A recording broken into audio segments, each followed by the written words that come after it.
Bismillahirrahmanirrahim. Alhamdulillahilladzi hadana lihada wa ma kunna linahtadiya laula an hadana Allah. Laqad ja'at rusulu rabbina bil haqq wa nudu an tilkumul jannah uristumuha bima kuntum ta'malun. Asyhadu an la ilaha illallah wahdahu la syarika lah wa asyhadu anna Muhammadan 'abduhu wa rasuluh. قال الله تعالى يا أيها الناس اتقوا ربكم الذي خلقكم من نفس واحدة وخلق منها زوجها وبث منهما رجالا كثيرا ونساء واتقوا الله الذي تساءلون به والأرحام إن الله كان عليكم رقيبا.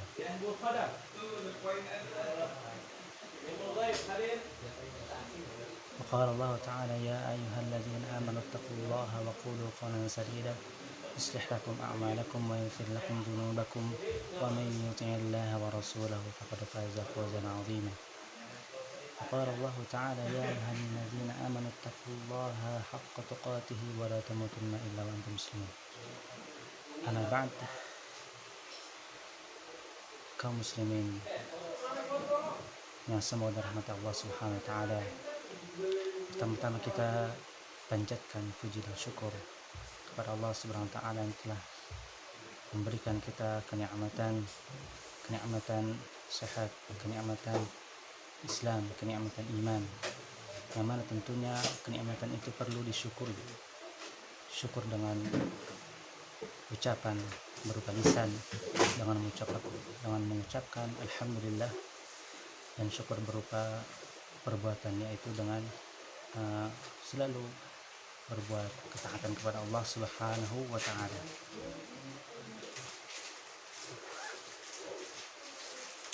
Salawat serta salam kita panjatkan kepada Nabi besar kita Muhammad sallallahu alaihi wasallam serta para sahabatnya dan juga umatnya, pengikutnya hingga akhir zaman. Insyaallah kali ini kita akan membahas tentang hikmah atau pelajaran dari ibadah yang sangat besar, yaitu adalah ibadah kurban dan ibadah haji.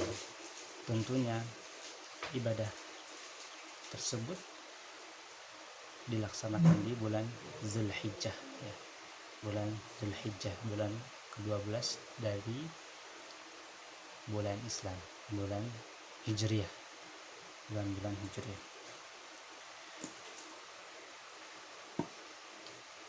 Kaum muslimin yang semoga dirahmati Allah Subhanahu wa taala, para ulama telah menyebutkan banyak tentang pelajaran-pelajaran yang sangat bermanfaat bagi kita tentang dua ibadah tersebut. Insyaallah saya akan menyebutkan 5 pelajaran yang agung ini dalam dua ibadah, yaitu ibadah kurban dan ibadah haji.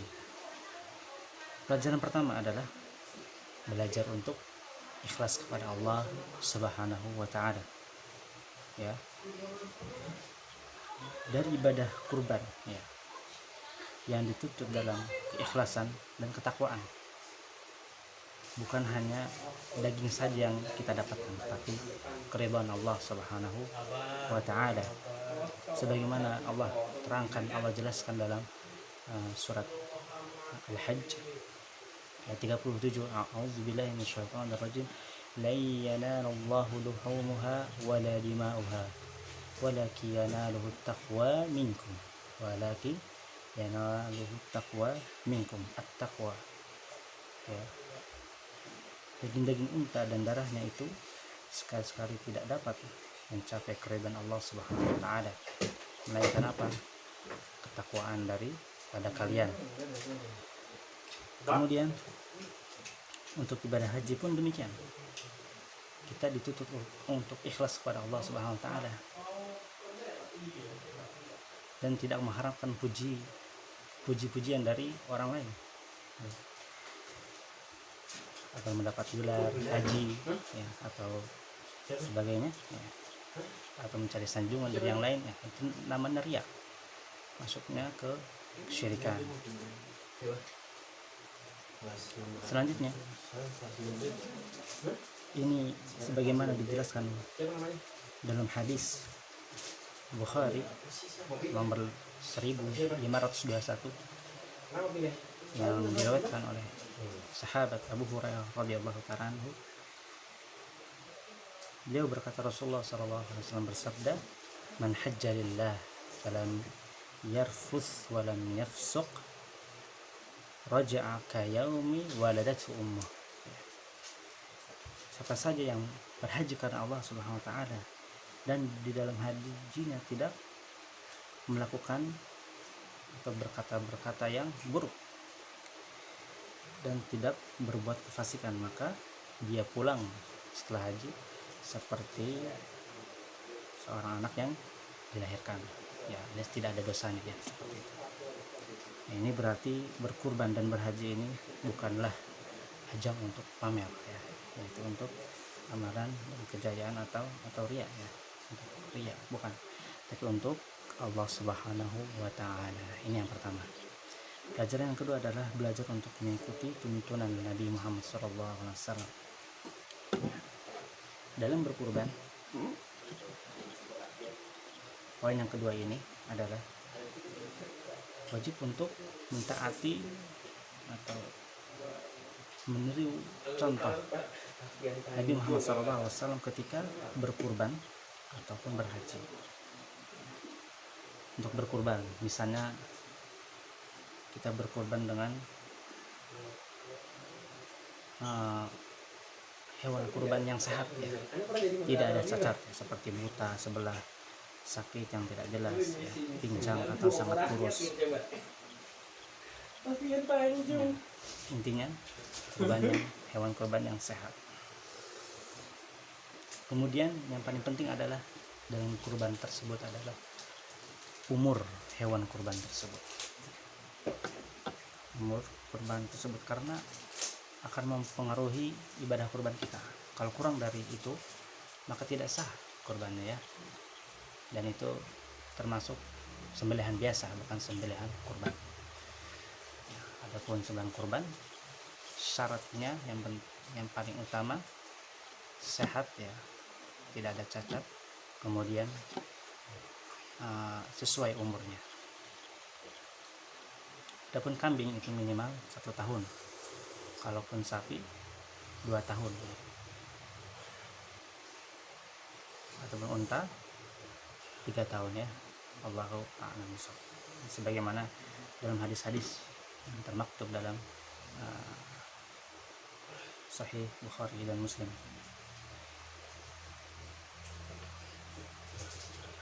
Kemudian dalam hal penyaluran hasil kurban, jangan sampai ada maksud untuk mencari keuntungan seperti menjual kulit atau membeli upah pada tukang jaga dari sebagai hasil kurban. Ini penting banget. Jika ketentuan di atas yang dilanggar, maka ketentuan tersebut merupakan syarat hewan yang disembelih tidaklah sah ya. Bukan disebut kurban tapi daging biasa. Sebagaimana keterangan dalam hadis Bukhari nomor 955 dari sahabat Al-Barra bin Azib radhiyallahu ta'ala menuturkan bahwa Nabi SAW menyampaikan khutbah kepada para sahabatnya pada hari Idul Adha. Beliau SAW bersabda, "Man shalla salatana wa nasaka nusukana faqad asaba an-nusuk wa man nasaka qabla as-shalah fa innahu qabla as-shalah wa la nusuk lah." Siapa yang salat seperti salat kami dan menyembelih kurban seperti kurban kami, maka ia telah mendapatkan pahala kurban. Barang siapa yang berkurban sebelum sholat Idul Adha, maka itulah hanya sembelihan yang sebelum sholat dan tidak dianggap sebagai kurban ya, sembelihan biasa.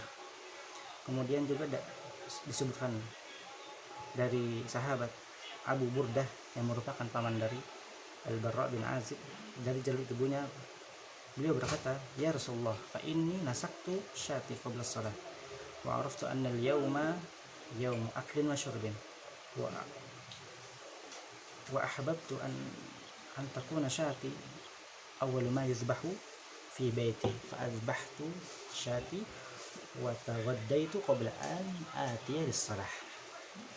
Rasulullah, aku telah menyembelih kambingku sebelum sholat Idul Adha. Aku tahu bahwa hari itu adalah hari untuk makan dan minum. Aku senang jika kambingku adalah binatang yang pertama kali disembelih di rumahku. Karena itu aku menyembelihnya dan aku sarapan dengannya sebelum aku sholat Idul Adha. Maka Rasulullah SAW bersabda, syatuka syatu lahmin, kambingmu itu kambing biasa, bukan kambing kurban. Nah, begitu pula dalam haji ya, muslimin yang dirahmati Allah SWT. Begitu pula dalam haji, hendaklah sesuai tuntunan Nabi Muhammad SAW. Tidak bisa kita beribadah asal-asalan, karena Nabi SAW bersabda dalam hadis Muslim nomor 1297 dari sahabat Jabir radhiyallahu ta'ala anhu, bahwa Rasulullah SAW bersabda, li ta'khudhu manasikakum fa inni la adri la'alli la ahujju ba'da hajjati hadza. Ambillah dariku manasik-manasik kalian, yaitu ikutilah contoh Rasulullah SAW dalam berhaji, karena sungguhnya aku tidak mengetahui, mungkin saja aku tidak berhaji setelah hajiku ini. Ini menunjukkan ya, muslimin yang dirahmati Allah SWT, bahwa ibadah kurban dan haji serta ibadah lainnya mesti didasari dengan ilmu. Begitu pula dengan ibadah-ibadah lainnya, wajib kita mengikuti contoh suri tauladan yang terbaik Nabi besar kita Muhammad SAW. Nah, ini pelajaran yang kedua, belajar untuk mengikuti tuntunan Nabi Muhammad SAW. Selanjutnya, kaum muslimin yang kaum muslimin yang dirahmati Allah Subhanahu wa taala, pelajaran yang ketiga adalah belajar untuk bersedekah harta. Dalam beribadah kurban, kita diperintahkan untuk belajar bersedekah. Begitu pula dengan haji. Karena itu, hartalah yang banyak dikorbankan. Apakah benar kita mampu mengorbankannya? Padahal watak manusia sangat cinta sekali terhadap harta. Ingatlah, harta semakin dikeluarkan dalam jalan kebaikan dan ketaatan akan semakin berkah harta tersebut. Sehingga apa? Jangan pelit untuk bersedekah, karena tidak pernah kita ketahui ya, pada orang yang berkurban dan berhaji yang mengorbankan jutaan hartanya jadi bangkrut. Belum ada ya, kisah ataupun peristiwa yang mana orang yang berkurban ya, mengeluarkan hartanya untuk berkurban hewan dan menunaikan haji itu sangat besar ya. Tidak pernah kita temui ya, orang yang sengsara dalam mengorbankan harta tersebut ya. Bahkan mereka semakin berkah, semakin sukses. Sebagaimana Allah SWT berfirman dalam surat As-Saba ayat 39, "Wa ma anfaqtum min syai'in fa huwa yukhlifuhu wa huwa khairur raziqin." Dan barang siapa saja yang kamu nafkahkan, maka Allah akan menggantinya dan dialah pemberi rezeki yang sebaik-baiknya. Sebagaimana sabda Rasulullah SAW, "Ma naqasat shadaqatun min mal." Sedekah tidaklah mengurangi harta, bahkan akan bertambah. Hadis tersebut dari hadis Sahih Muslim nomor 2588. Kemudian Imam Nawawi menyebutkan dalam syarah Sahih Muslim berkata, kekurangan harta bisa ditutup dengan keberkahannya atau ditutup dengan pahala di sisi Allah Subhanahu wa taala. Kemudian kaum muslimin yang dirahmati Allah Subhanahu wa taala, pelajaran yang keempat adalah belajar untuk meninggalkan larangan walau sementara waktu. Ya. Belajar untuk meninggalkan larangan dalam sementara waktu. Dalam ibadah kurban ada larangan bagi sahibul kurban ya, yang mesti ia jalankan ketika masuk 1 Zulhijjah hingga hewan kurban memilikinya disembelih. Walaupun hikmah dari larangan ini tidak ada nas yang jelas yang sharih yang disebutkan dalam dalil ya, namun kita tetap jalankan sebagaimana sifat seorang muslim itu adalah sami'na wa ata'na, yaitu taat dan patuh pada perintah Allah Subhanahu wa taala dan rasulnya ya. Nah, bagaimana kalau dia ada niat tidak dari tanggal 1 Zulhijjah, maka tidak mengapa. Misalnya dia ada uangnya ya tanggal 5 Zulhijjah, niat akan berkurban, maka setelah niatnya tersebut stop, dia tidak melakukan amal-amal yang dilarang sementara ya. Adapun larangan yang sementara disebutkan dalam Sahih Muslim nomor 1977 dari hadis Ummu Salamah, Nabi Muhammad SAW bersabda, "Idza ra'aitumul hilal Dzulhijjah wa arada ahadukum ayudhi falyumsik an sya'rihi wa azfarihi." Jika kalian menyaksikan hilal masuk bulan Dzulhijjah, maka tidak boleh mencukur rambut atau mencukur rambut dan memotong kuku. Perintah. Lebih-lebih lagi dalam ibadah haji dan umrah ya. Ini lebih-lebih dalam haji dan umrah. Saat berihram jamaah tidak diperkenankan menggunakan wangian, memotong rambut, kuku, menggunakan baju atau celana yang membentuk lekuk tubuh ya bagi pria ya.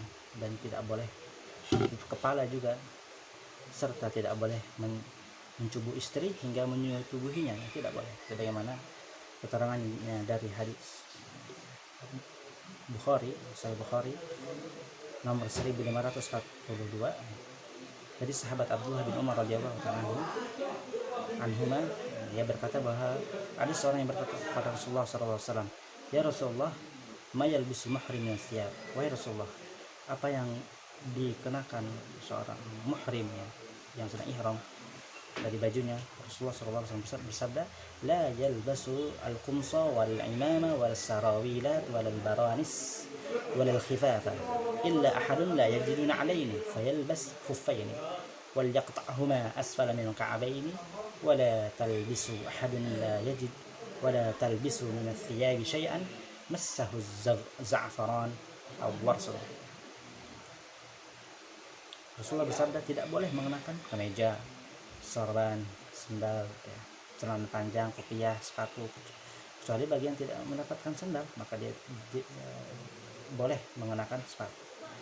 Hendaknya dia potong sepatunya tersebut hingga di bawah kedua mata kakinya. Hendaknya dia tidak memakai pakaian yang diberi za'faran atau ras ya, tidak wangi-wangian. Ini larangan di atas adalah ujian, apakah kita mampu menahan diri dari larangan tersebut walau sementara waktu, bagaimana lagi untuk waktu yang lama ya. Kaum muslimin yang dimati Allah SWT, pelajaran yang terakhir adalah belajar untuk rajin berzikir ya. Rajin untuk berzikir kepada Allah SWT. Dalam ibadah kurban diwajibkan kita untuk membaca bismillah dan disunahkan untuk bertakbir saat menyembelih kurban, sebagaimana hadis dari Anas radhiyallahu ta'ala anhu, ia berkata, "Dhahan Nabi sallallahu alaihi wasallam bi kabshain amlahain faraitu wadi'an qadamah ala sifahihima yusamma wa yukabbir fadhabahahuma biyadihi." Nabi sallallahu alaihi wasallam pernah berkurban pada Idul Adha dengan 2 kambing yang gemuk. Aku melihat beliau menginjak kakinya di pangkul lehernya 2 kambing tersebut, lalu beliau membaca bismillah dan bertakbir, kemudian beliau menyembelih keduanya dengan tangannya. Masya Allah ya, yang menunjukkan kuatnya Nabi Muhammad SAW. Kita mungkin satu pun dibantu ya oleh teman-teman kita. Ini Nabi Muhammad SAW menyembelih sendiri 2 kambing. Kemudian sejak 10 hari pertama Dzulhijjah kita pun sudah diperintahkan untuk banyak bertakbir, sebagaimana Allah Subhanahu wa taala berfirman dalam surah Al-Hajj ayat 28. Allah Subhanahu wa taala berfirman, "Wa yadhkuru smallahi fi ayyamin ma'lumat." Dan supaya mereka menyebut nama Allah pada hari-hari yang ditentukan. Ayyamin ma'lumat, hari yang ditentukan.